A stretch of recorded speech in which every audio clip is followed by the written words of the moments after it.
This is a story about the Soviet Union.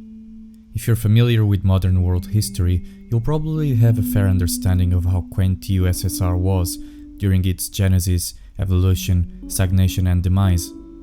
If you've read books or seen movies produced during its existence, it's likely that you may have shaped and entertained a certain general picture of how life was presented or unfolded in that nation at some point in time, and in this channel, some documentary and newsreel footage from assorted periods has been occasionally featured alongside the video essays on the films of Tarkovsky or other Soviet-Russian filmmakers, as well as on films from peripheral republics like Georgia and Armenia. But what if you had the chance to take a prolonged and more in-depth peek into the huge cultural and geographical expanse of the Soviet Union, a country which incidentally encompassed several manifold nationalities, landscapes, languages, identities and traditions? 235 million is one such invaluable time capsule that allows you to journey back in time in a very peculiar fashion, with the work standing out from other film pieces of that era thanks to its ambitious form and groundbreaking experimentation. Luckily, the film is today present on the library of Klassiki, the sponsor of this video. Klassiki is a film journey to the East, a curated streaming service offering the best of contemporary and classic cinema from Eastern Europe, the Caucasus and Central Asia. There's a 7-day free trial, but for a limited time only, you can get a 50% discount when you sign up for an annual membership with discount code PEDRO50. Catch award-winning contemporary films, silent masterpieces, classic comedies, documentaries and more, including extensive cast and director Q&As and video introductions, from as little as £3 a month. You can also sign up using the link in the description. 235 million was the number of people living at the Soviet Union back in 1967, the time when the film was shot and assembled, for celebratory purposes concerning the 50th anniversary of the 1917 October Revolution, an event of high significance since it was the seed that resulted in the birth of the USSR in many ways.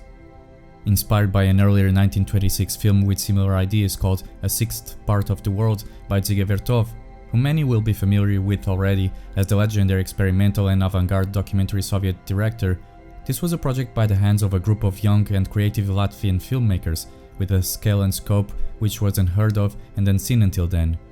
Spearheaded by Uldis Brauns, a Latvian filmmaker who had worked as a director and cinematographer in the first half of the 60s, 235 million was Brauns' graduation project for his Moscow Higher Course for Directors and Screenwriters, and this ingenious director, together with Herz Frank, Armin Leins and Aivars Freimanis, produced a handful of successful short films that are now highly regarded and effectively taken as foundational works in Latvian cinema.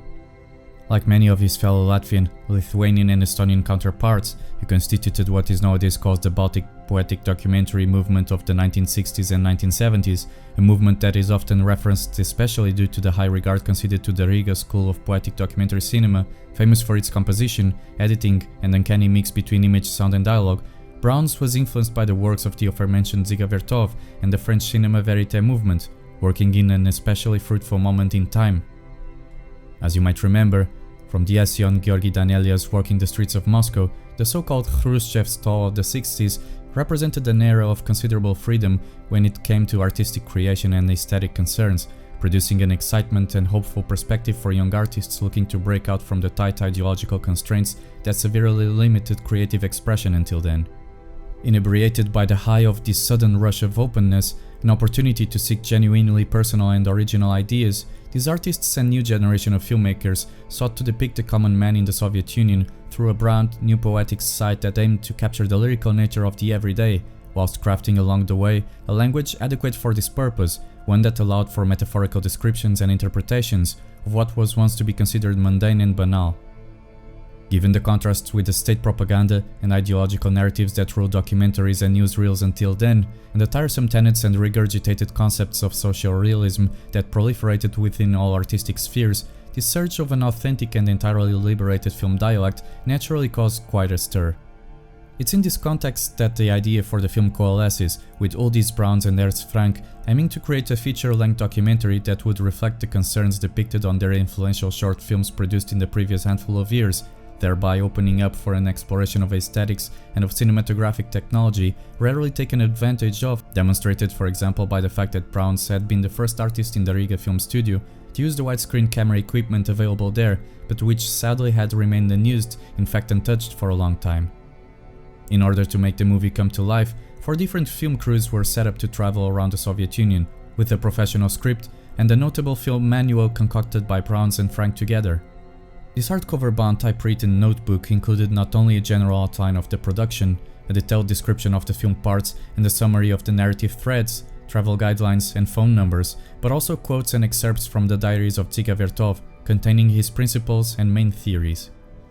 Moreover, to inspire them, each crew also carried a copy of the book The Family of Man, which was based on Edward Steichen's 1955 exhibition at the New York Museum of Modern Art, a highly successful photographic showcase that eventually toured the entire world and even broke audience attendance records. These 4 film groups obviously contained cinematographers of different stock among them, and hence the natural heterogeneity of the images, but surprisingly, the film presents a coherent visual output, aided by proficient and inventive editing that very efficiently improves and transforms even the most passive impressions, and is ultimately framed in an audio environment that notably eschews voiceover and dialogue. In support of that, there's a clear thematic line that seeks to contrast the private and the collective within its variety, and in fact the documentary's narrative develops around 2 particular ideas, the life of man and current events, and these are framed by a soundtrack comprised of 3 jazz themes named Fate, Love and Journey, composed by Raymond Spals, one of the most famous and cherished composers in Soviet Union history. The goal therefore was to produce a collective portrait of the individuals living and thriving within the boundaries of the USSR, but with a very important catch. No resort to propaganda and no submission to an ideological agenda. In order to achieve this, the film gathers, emphasizes and commemorates plentiful individual lives, personalities and events, with snapshots of everyday life, big or small, through an artful film language that allows for an expansive representation of ethnic and geographic features of disparate nature, whilst unified under the banner of a single nationhood, with the work being marked by an effort to represent several distinct ideas in counterpoints such as youth and old age, work and rest, chaos and coordination, closeness and distance, commitment and freedom, and especially by not resorting to the typical sacralization of industrial enterprises or factory work, thereby opening up space for more prosaic gatherings and leisurely activities such as weddings, shopping, sunbathing, beach dwelling, air shows, attending concerts, going to the hairdresser, or watching kart races, all of these imprinted with the characteristic pace that is based on and is indeed inextricable from the rhythm of life itself. Even though the film opens at an airplane hangar, with technicians and engineers meticulously inspecting several aircraft, and while closer towards the end of the film there is a longer section focused on the military forces and weaponry of the Soviet army, the movie shines brightly mostly when the lens is pointed towards the extraordinary faces that it scours and finds amidst the boulevards, the classrooms, the stepes, the train carriages, the inland villages and the museums. In the same way, the viewer is mesmerized not so much by the technologic apparatus and weaponry at the disposal of a belligerent and protective state, but by the centuries-old authentic traditions and joyful festivities of disparate cultural backgrounds, such as the horse riding and tree climbing contests, but also by other more modern activities like cave exploration and mining operations. It's important to note that with an area of 23 million square kilometers, with over 100 distinct ethnic groups, with their own languages, traditions, cultures and values, in actual fact, with the ethnographic sensibility and deferential curiosity that also gazes at the variegated fauna and geography throughout, the camera not only seizes also moments and occurrences of what would be ordinary sights in the Baltic countries, in Georgia and Armenia, in Kazakhstan or Kyrgyzstan, even though the foreign viewer will see it as novel and exceptional, but also the more familiar appearances for a Westerner acquire a wider sense of lyricism and heightened perception of the nature of such commonplace visions, regardless of the time frame separating the image and the audience. In this sense, the work can be said to be a precursor of other vanguardist and highly influential documentary films such as Koyaanisqatsi or Baraka, or of documentarian Artavas Pelashian's experiments and visual essays. Hertz Frank is aptly quoted as saying, "The first rule of a documentary filmmaker is, have the patience to observe life. If you are observant, you will look not only with your eyes, but also with your heart. The life, for sure, will present you with some particular discovery. Then, the reality recorded by you will gain the artistic value, become in line with art, and will always excite people. The facts and events can become old. They can become history. The feelings we felt regarding those events stay with us. Therefore, art is the only living bridge between people of various generations, between time periods. It is with this mindset that one acknowledges more perceptively the undeniable seduction of Brown's film.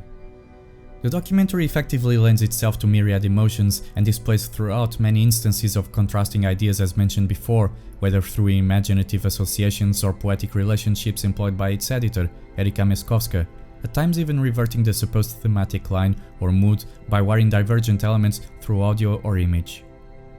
A couple of memorable scenes particularly stand out and linger in the mind persistently after their viewing, namely one in which a toddler in a stroller proceeds to attempt to stand and walk on his own with no help, a highly symbolical scene that hints at the Soviet Union's self-sustenance and willingness to tread a path established by itself with its own recently found independence and new goals. Another striking image appears later on, during the section focused on the Soviet armed forces, where the camera records some parachutists jump from a plane in a military exercise, observing the soldiers plunging and crossing the cameraman's sight in a feat of air ballet of unexpectedly entrancing emotion, and from an odd perspective that inverts the more familiar dynamics of such a feat, whereas the sequence where the young kids dance and spin together in playful manner are compared to the helicopter motion and its rotating helices, working as a great example of suggestive and inventive editing skills too. As another example of the transformative potential of the film is the scene of the annual Party Congress in Moscow, even featuring some shots of Brezhnev and Khrushchev, and one which in theory would probably come across as tedious and uninteresting for audiences today. This scene, however, concentrates not so much on the expected speeches and formalities, but instead on the leisurely and carefree conversations on the lobby, which ends up conferring an aura to the meeting of a fun and friendly gathering between longtime buddies, almost as if we're witnessing a high school reunion of sorts. The same amusing tone uses subtly from another scene in which a fancily dressed and overall stylish-looking young man stands very conspicuously by the sidewalk amidst the passers-by, perhaps waiting for a car ride from a friend, or for a public transport, or maybe for a date, something which is never revealed. Particularly touching, however, as counterpoint, is for example the farewell on the train station of the young draftees to serve in their mandatory military service, a scene of much poignancy as the spectator observes the parting and separation of the families, the sorrow reflected especially in the mothers' and grandmothers' watery eyes, and the following sense of melancholy found in the faces of the soon-to-be soldiers driven away inside the train wagons. In all truth, as stated earlier, 235 million is clearly pretty much a countenance-weary film for much of its length, and the varied and expressive looks that it finds spontaneously in public crowds or in more intimate, family settings are rather remarkable on their own.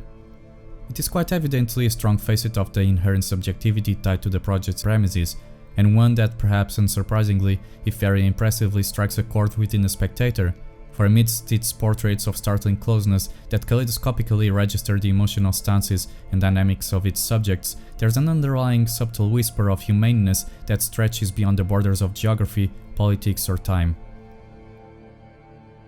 In their field manual, the film crews were asked specifically to seek out the most beautiful, venerable, heartwarming and intense states of the human soul, and this is no doubt achieved not only through the observance of activities and events recorded for posterity in their crystalline purity, but also through these impactful faces and assorted features that strike the audience with their uncanny personal power, assembled into a collective manifestation of cohesive interdependence.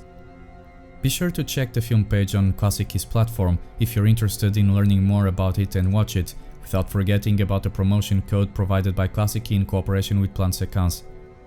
The links and information will be in the description. I thank you for listening, and I will see you on the next video.